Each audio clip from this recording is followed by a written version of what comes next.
Baik ya, Assalamualaikum warahmatullahi wabarakatuh. Alhamdulillah hari ini kita bisa bertemu dalam keadaan sehat, tidak kurang suatu apapun. Apalagi di masa COVID ini, saya harapkan Anda semua masih juga dalam keadaan sehat walafiat. Nah, untuk pertemuan kita hari ini adalah mata kuliah dasar-dasar akuntansi ya, pada program studi agribisnis semester 2. Materi kita ini adalah tentang jurnal penyesuaian. Nah, sebelumnya Anda sudah melihat ada beberapa materi yang lalu. Apa itu yang dimaksud dengan jurnal penyesuaian? Sebelum kita masuk ke bagaimana caranya nanti kita menjurnal dari setiap akun, begitu. Ya, siapa? Jurnal penyesuaian adalah ya.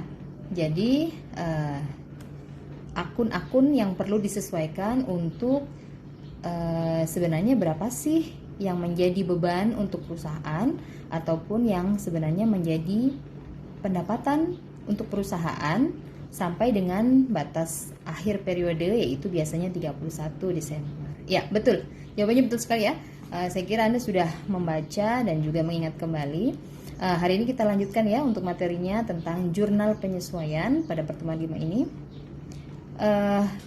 Capaian pembelajaran dalam mata kuliah ini tentu saja dalam sub CPMK-nya harapannya adalah Anda dapat memahami dan menjelaskan akun apa saja yang perlu disesuaikan, karena tidak semua akun dalam akuntansi itu perlu dilakukan penyesuaian. Yang kedua adalah untuk memahami, menganalisis dan juga pastinya melakukan proses penyesuaian. Nah, materi kita pada hari ini adalah tentang karakteristik proses penyesuaian itu sendiri, jurnal yang harus dilakukan dan juga proses penyesuaian. Nah, seperti yang tadi sudah disampaikan oleh teman Anda, yaitu salah satu mahasiswa, jurnal penyesuaian itu diperlukan untuk apa ya? Kita ingin mengetahui atau menyesuaikan, namanya saja penyesuaian, akun yang belum menunjukkan saldo yang sebenarnya, yaitu pada akun nominal ataupun akun real. Berapa sih sebenarnya pendapatan sampai dengan 31 Desember dan juga beban yang seharusnya menjadi yang harus dikeluarkan oleh perusahaan itu sendiri. Nah, selanjutnya di sini kita bisa melihat akun-akun yang perlu disesuaikan apa saja. Yang pertama itu adalah penyusutan atau depresiasi aset tetap, aktiva tetap ya. Terus juga yang kedua beban dibayar di muka, perlengkapan, beban yang masih harus dibayar, pendapatan diterima di muka dan juga piutang pendapatan. Jadi hanya ada beberapa akun saja, sementara yang lainnya itu tidak perlu dilakukan penyesuaian. Untuk yang pertama itu adalah penyusutan atau biasa disebut dengan depreciation atau depresiasi aktiva tetap. Jadi yang mengalami penyusutan itu adalah aktiva tetap ya. Yang tidak aktiva tetap berarti tidak terjadi penyusutan. Pertanyaannya adalah apa sih yang dimaksud dengan penyusutan itu sendiri? Gitu. Penyusutan itu, ini contoh ya, ini adalah aktiva tetap. Apa yang dimaksud dengan aktiva tetap? Adalah aktiva atau harta yang biasanya umur ekonomisnya itu lebih dari 1 tahun ya, dan digunakan untuk kegiatan operasional perusahaan, tidak dimaksudkan untuk dijual. Nah, penyusutan itu sendiri apa?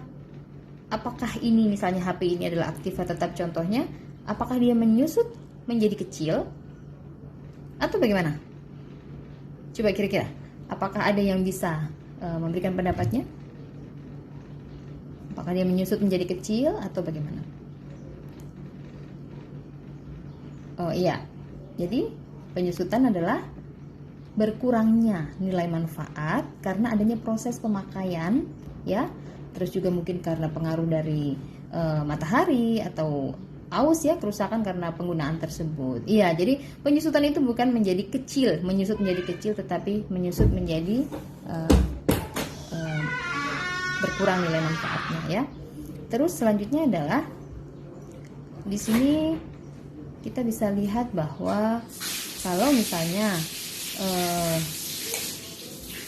ada sebuah aktiva yang dibeli oleh perusahaan, misalnya dia membeli sebuah mobil dengan harga 90 juta pada tanggal 1 Januari tahun 2020 misalnya ya, dan umur mobil itu ditaksir selama 10 tahun. maka kita bisa melihat penyusutannya itu seperti apa dengan cara melakukan penghitungan secara sederhana ya, metode garis lurus nanti pertemuan berikutnya. Ini dengan cara 90 juta dibagi dengan 10 tahun, maka setiap tahunnya itu akan terjadi penyusutan selama 9 juta. Itu dengan asumsi tidak ada nilai sisa dan juga dibelinya adalah tanggal 1 Januari sehingga dia penuh penyusutannya 1 tahun. Baik, demikian untuk pertemuan hari ini. Saya kira Ibu cukupkan. Untuk berikutnya silahkan dipelajari materi selanjutnya, yaitu bagaimana cara menyusun jurnal penyesuaian, dan juga nanti untuk latihannya Anda bisa lihat di buku tugas di halaman 100. Terima kasih, tetap semangat dan jangan lupa jaga kesehatan di masa COVID ini. Sampai ketemu lagi minggu depan. Saya akhiri. Wassalamualaikum warahmatullahi wabarakatuh.